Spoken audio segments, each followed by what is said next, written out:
the heart of ancient Phrygia, a land kissed by the sun and blessed by the gods, the story of King Midas was born.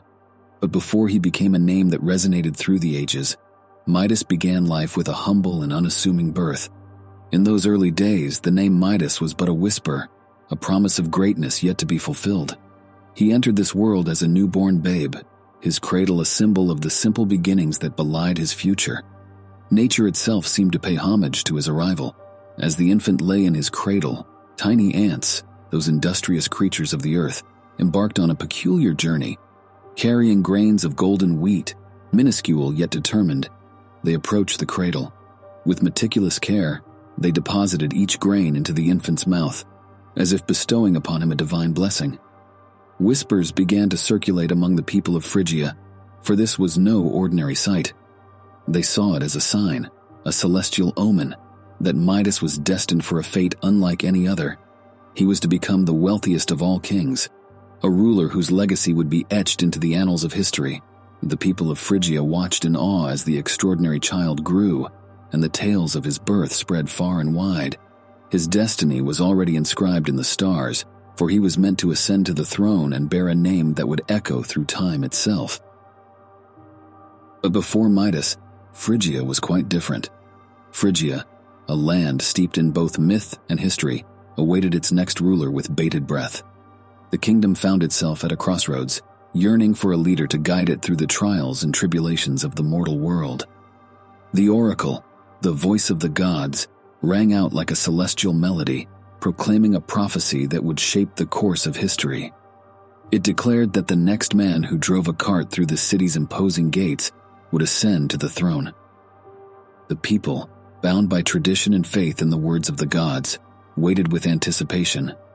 In the fullness of time, destiny unfurled, and a man named Gordius entered the city gates, his cart laden with the modest fruits of his labor.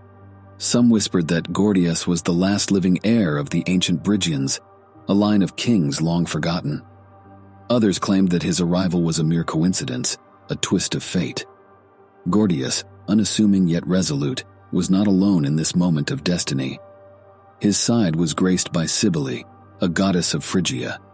As the people watched, Gordius carried the hopes of a kingdom, ascending to the throne, marked by an act of providence. To seal his reign, he tied his cart to the temple with a knot so intricate that no mortal hands could unravel it, a knot that would be known as the Gordian knot. From the union of Gordius and the goddess Cybele, Midas was born. His destiny would ultimately and irrevocably be intertwined with that of Phrygia forever. As the years passed, the story of King Midas truly began, as he grew into adulthood and succeeded his father on the throne. It was a time when the world witnessed the convergence of mortal and divine destinies. The gods themselves would cast their eyes upon Phrygia, and Midas would be forever bound to their whims. Yet behind the shimmering crown and the gilded stories of his life, there was one figure who shared his throne and his heart, a queen of unmatched grace and wisdom. Her name was Demodocea, the daughter of Agamemnon. From the very moment their paths had crossed, Midas had been captivated by her. She was like a rare and delicate flower, flourishing amidst the tumultuous winds of life. Her beauty was not just in her physical form, but in her spirit, an inner radiance that illuminated the darkest corners of Midas's soul. Together they had 3 children, 2 sons, Ankyros and Lityerses, and 1 daughter, Marigold. Ankyros and Lityerses were polar opposites of each other, one selfless and kind, the other ruthless and wicked. However, Marigold, being the youngest, was both timid and shy. All 3 of their children would have their names etched into the annals of Greek mythology for their unnatural deaths. King Midas continued to rule Phrygia, expanding their kingdom and accumulating wealth along the way. Eventually, King Midas would come across a god that would change his life forever. Dionysus, the god of wine and revelry, embarked on a grand expedition, preparing to wage war against the distant Indians. In his company, he brought a retinue of divine beings, each as captivating as the next. Among these celestial companions was Silenos, a satyr known for his love of merriment and wine. It was in the fertile gardens of King Midas that Silenos, ever the life of the party, allowed his revelry to reach its zenith. Intoxicated by the fragrant blooms and the potent wine, he danced and sang until he fell into a deep wine-induced slumber amidst the fragrant blossoms. As fate would have it, servants of the king discovered the slumbering satyr, whose snores echoed through the garden like a chorus of woodland creatures. With utmost care, they carried him before their ruler, King Midas, who welcomed the unexpected guest with the hospitality befitting a king. The palace doors swung open, revealing a realm of opulence and grandeur. Midas, known for his benevolence and love for the finer things in life, spared no expense in entertaining his newfound guest. Tables groaned under the weight of lavish feasts, and goblets overflowed with the finest wines. In return for Midas's generosity, Silenos regaled the king's family and court with tales of Dionysus's exploits and the wonders of the divine world. The palace resounded with laughter and merriment as the revelry of gods and mortals intertwined in a joyous celebration. For 10 days and nights, Silenos reveled in the hospitality of Phrygia, and King Midas basked in the divine aura that surrounded the satyr. Gratitude filled the heart of Dionysus, the god of wine, as he learned of the kindness bestowed upon his beloved companion by the mortal king. With a heart brimming with gratitude and a desire to reward such generosity, Dionysus extended a divine offer to Midas, an offer that would change the course of the king's life forever. He spoke to Midas with the air of benevolence that only a god could possess. "Midas, you have shown unparalleled kindness to my dear Silenos. In gratitude, I grant you a wish. Choose wisely, for it shall be granted." Midas, his mind intoxicated not by wine but by the lure of wealth, did not hesitate. He yearned for a power that would make him the wealthiest king to ever walk the earth. His voice, laced with longing, rang out, "Grant me the power to turn everything I touch into gold."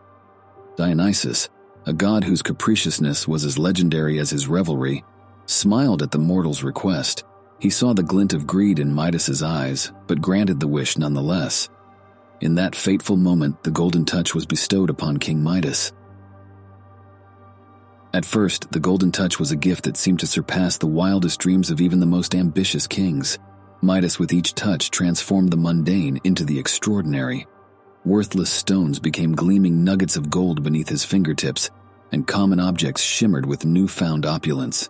Phrygia, under Midas's rule, glistened like a kingdom forged from the very sun itself. The people marveled at their ruler's power, and the tales of his Midas touch spread far and wide. It was as if Midas had unlocked the vault of the gods, and his kingdom stood as a testament to his newfound wealth. But, as the ancient wisdom goes, every gift from the gods comes with a shadow. The initial euphoria of his newfound power soon gave way to a cruel reality. Midas's touch, while turning everything into gold, was a double-edged sword that cut deeply into his life. His first inkling of the curse's dark side came when he reached for sustenance. As he clutched a loaf of bread, it hardened into an unyielding mass of gold. His desperation grew as he watched, helpless, as a simple sip of water turned to a golden river in his grasp. Midas, who had once ruled over the abundance of Phrygia, now faced a dire predicament. His golden touch had isolated him from the very world he had once cherished. The warmth of human touch, the laughter of his loved ones, and the simple pleasures of life slipped through his fingers like grains of sand. Desperation clawed at his heart, for his wealth had become a curse that threatened to consume his very soul. In his darkest hour, he realized that the treasures of the world meant nothing without the ability to experience them. It was then that his daughter Marigold, her eyes brimming with tears, approached him with a heavy heart. She held out a once beautiful rose, now withered and devoid of fragrance, its petals turned as hard as stone. Her voice quivered with sadness as she lamented the cruel fate that had befallen the flowers she had cherished. Midas, overcome with fatherly concern and compassion, stretched out his hand to comfort his distressed daughter. As his fingers brushed against her delicate skin, a gasp escaped his lips. Before his very eyes, his precious child underwent a stunning transformation, her form changing from warm, living flesh to cold, unyielding gold. In that heart-wrenching moment, the truth became painfully clear. The gift that Midas had once coveted, the power to turn everything he touched into gold, had become a curse of unimaginable proportions. His deepest desire, now a reality, had brought about the very downfall he had feared. He knew that his salvation lay not in the riches that surrounded him, but in the wisdom of those who dwelled in the realm of the divine. With a heart heavy with remorse and a longing for release, he set forth on a journey to seek redemption and break the shackles of his own avarice. He prayed to Dionysus, begging the god to free him from this curse. Dionysus heard his prayer and consented, telling Midas to wash in the river Pactolus. Then, whatever he put into the water would be reversed of the touch. Midas began his journey towards the sacred river Pactolus, whose pristine waters flowed from the foot of Mount Tmolus. It was here, in the heart of nature's sanctuary, that he hoped to find solace and free himself from the merciless grip of the golden touch. The journey to the river was an arduous one, fraught with trials and tribulations. Midas walked a path paved with the shattered remnants of his past, where golden statues bore silent witness to his torment. The glint of his own folly mocked him from every corner of his palace, yet, driven by an unrelenting desire for redemption, he pressed onward. His heart, once weighed down by the cold embrace of gold, now beat with the fervor of a soul yearning to be set free. At last, he stood upon the banks of the river Pactolus, whose crystal-clear waters whispered secrets known only to the gods. The river seemed to beckon him, its gentle ripples calling out to the tormented king. With trembling hands, Midas stripped away the robes of his former life, casting aside the symbols of his once boundless wealth. He stepped into the cool waters, his body immersed in the embrace of the river. As the liquid current swirled around him, he felt the curse begin to unravel. The golden veneer that had encased his very being dissolved like mist in the morning sun, revealing the man who had once been a prisoner of his own desires. Midas, his heart now as pure as the waters that cradled him, emerged from the river reborn. Midas returned to his kingdom, a man transformed by his harrowing journey and newfound wisdom. The opulent treasures that had once defined his reign held little allure for him now. He ruled with a compassion and humility that endeared him to his people. Phrygia flourished under Midas's benevolent rule, but his story was far from over. In the annals of history, the name of Midas would be forever entwined with those of his children, each of whom left their own indelible mark on the kingdom. Ankyros, the eldest of Midas's sons, would become a symbol of selflessness that resonated through the ages. In the heart of Selene, disaster struck as a colossal sinkhole opened, threatening to devour homes and lives. Desperate to save his kingdom, Midas consulted one of the oracles, who revealed a path to salvation. The oracle's words were clear: to close the gaping maw of the sinkhole, the most precious possession of Phrygia must be sacrificed. Midas, torn between his love for his kingdom and the memories of his golden curse, cast aside treasures of gold and silver, but the abyss remained unyielding. It was Ankyros, the embodiment of selflessness, who recognized the true worth of human life.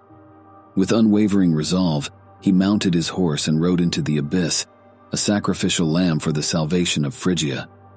As he disappeared into the gaping chasm, the sinkhole sealed itself, leaving behind a legacy of courage and selflessness.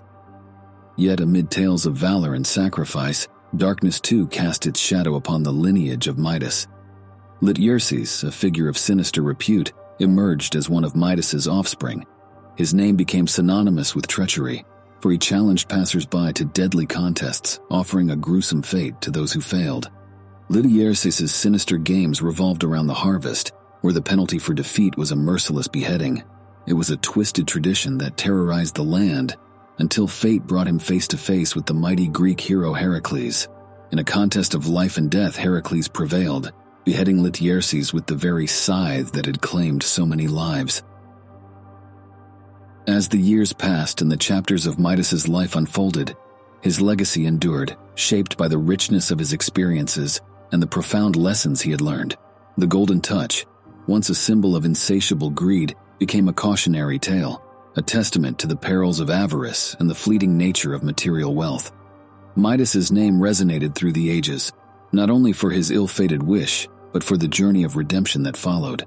His story served as a timeless reminder that true wealth lay not in the treasures of the world, but in the warmth of human connection, the bonds of family, and the wisdom to recognize the value of what truly matters. The river Pactolus, forever changed by the touch of Midas, continued to carry an abundance of gold, a tangible reminder of a king's journey from greed to enlightenment. Phrygia, too, thrived under his benevolent rule, flourishing not just in material wealth, but in the richness of its people's lives. And so, the tale of King Midas, born in obscurity, touched by the divine, and marked by redemption, lived on as a story of the human condition, a story that would continue to captivate the hearts and minds of generations to come.